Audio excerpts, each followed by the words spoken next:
And the other thing I wanted to check out by donating to the Fruit Festival documentary movie is, here's a person that I know who's living a dream lifestyle and kind of made a documentary about part of it, which is cool. And I made all these videos with myself, and I was thinking, and I have thought maybe I could edit it into a documentary if I have a better computer one day, because I have said a lot of things that I'm not sure if I regret them, but they're very context specific to mental health, and they're very much reactions to whatever in the moment of reading whatever, or however, whatever I say. They're not necessarily ultimate truths. So there's probably a lot of them that I don't want to share. Or maybe I do, to show what a bipolar brain is kind of like. At least one bipolar brain. I can't speak for other people, even though I tried to speak for some kind of altruistic neurotribe or something, but I didn't feel altruistic in these lower states of consciousness. I felt terrified and awful and like a terrible person and everything. So I think I need to resolve that terrible person feeling by really being an altruist, and again, stop talking about these little structures and ideas and thoughts, but do something as simple as volunteering at a food bank or something. And in my first 3.5 years after being diagnosed, I did have a simple life, and I did simple things and didn't get into all the machinations of everything, and I was a lot better. So can I have more wellness by doing that and not really going into the mental health stuff in my mind? And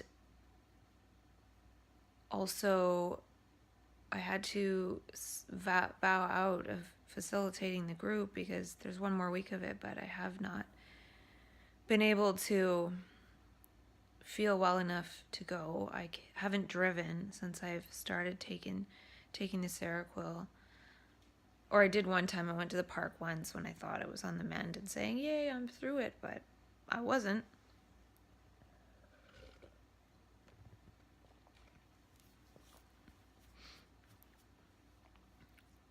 I was also more about healthy body stuff when I was more well. Being present with people, which I've lost that somewhat because I've been talking with myself so much. But yeah, the thing with the Fruit Festival documentary, and I keep going on a tangent, is that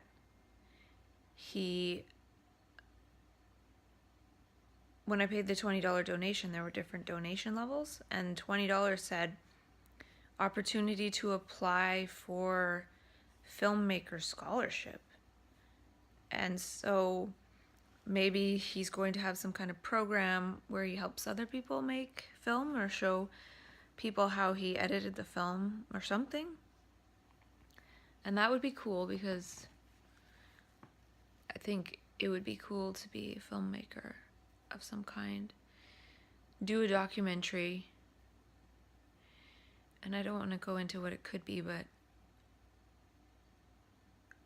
do a documentary of some kind about something, like an important issue. And I saw Jason Silva's talk about how to find your passion, which was something like write down a bunch of stuff you're curious about, find the intersection of those, like where multiple curiosities lie, and then write down a bunch of problems in the world that need to be solved, and then figure out how one can use one's passions to solve that problem and affect 1 billion people, something like that, which he got that formula from Stephen Kotler.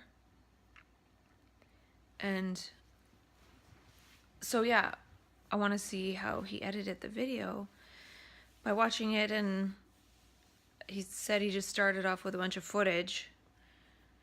So, yeah, I don't know. I have this feeling like my conversations with myself are only the beginning of seeding something else more important than machinating over machinations, and especially this time I've seen more of what could be at the root of why this so-called psychosis keeps repeating. Possibly, I don't know, but maybe if I can get to that root, then maybe it'll resolve, or if nothing at all, be some kind of value for the world. And I'm scared. I'm a coward. I've never stood up, really. I've shared my mental health journey story a few times, but I've never really stood up for myself. Yet at the same time, I've tried to protect myself by being kind of mean sometimes in my life. I don't know. So, yeah, that was interesting how I've seen my friend's live video possibility pop up, and I clicked on it today for the first time, and then he mentioned he has a documentary being released tonight, and then I signed up. So just clicking on that one thing changes my trajectory somewhat. And then whatever this Filmmaker Scholarship is, I'm thinking that he'll elaborate on it in the movie or some kind of correspondence, because it might be kind of cool to be a filmmaker and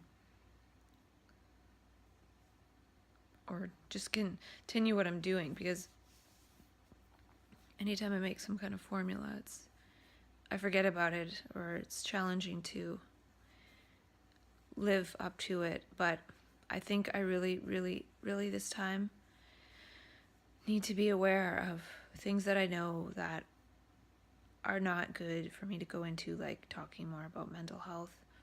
I'll still talk to myself on video, I think, about it, but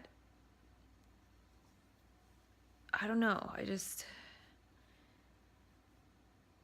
like, what are the opposites? What is a life that mental health stuff fades away?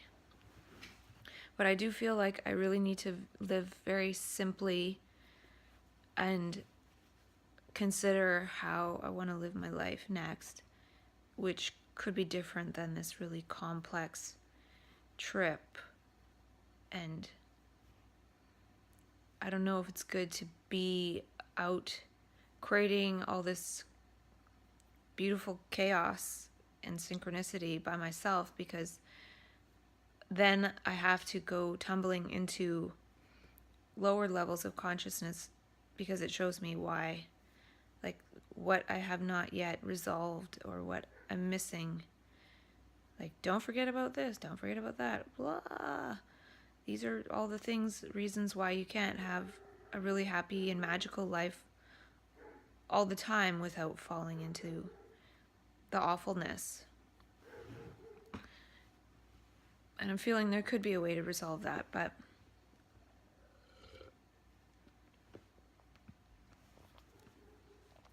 and the beauty is still there.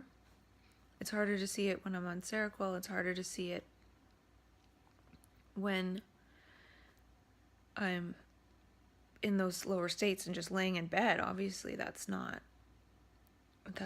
beauty, but it's still there. Yesterday, I was going to talk with a friend on FaceTime, so I walked into the backyard, and I wanted to stand in the sun, but half the yard was shaded because of the house. So I walked beyond the shade, and then kept walking just a bit, and I just looked down, and there's a 4-leaf clover. And I took a little video of the clover out in the grass, but I'm not planning on editing that in to this video because my brain has very little capacity for all that right now. So when I have more capacity in my brain, I'll upload them like I did, and it's easy to do because they're below the 15 minutes and then they're in order and they still have the date on them in my camera roll. So I have the clover here though. I did keep it. So this clover was sort of sitting there like this, towering over the other clovers, and I thought maybe it's not a clover, but all there was around it was clover. And I've never found a 4-leaf clover before in my entire life. Not that I go looking for them every day, but I have looked in a clover patch if I see clover to see if there's any 4-leaf clovers. This time I wasn't even looking though. That's the thing, things catch my eye when I'm in a more clear-minded state. And they still do, it seems, even when on Seroquel. The beauty's still there. And so the universe sends me these signs, or not sends these signs, but it's still there to see no matter what. Even in these horrible inner experiences, there's still beauty everywhere. So it was nice that I saw that I saw the 4-leaf clover, and I talked to a friend from California last night for the first time in a long time, and that was nice. So I'm really lucky.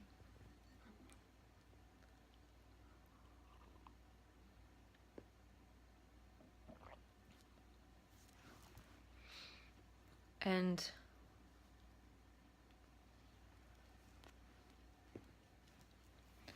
also, I colored this picture. It's not quite finished yet.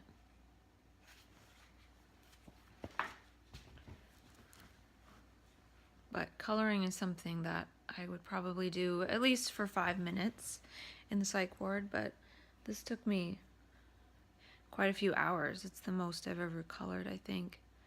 But something simple. The brain needs these simple activities. So yeah, not totally through it. Still in this state, I'm able to see that there's a lot of meaning out there, and I can see the beauty and the magic of the 4-leaf clover. And then the other day, sitting on the deck and the hummingbird flying right up to my face for a while. So the universe is asking if I'm able to see the joy and be in that joy. And I've listened to a couple great talks, one by Jean Houston, a promo podcast for her Quantum Superpowers course, which I'm not going to take, but everything she said in that talk totally resonated with me. It just seems like I'm not able to step into that. And that's okay. And like I said, for now, I need to purposefully do less. Have a very boring and safe type of life for probably the next couple months. So I will end this video and go on to the next.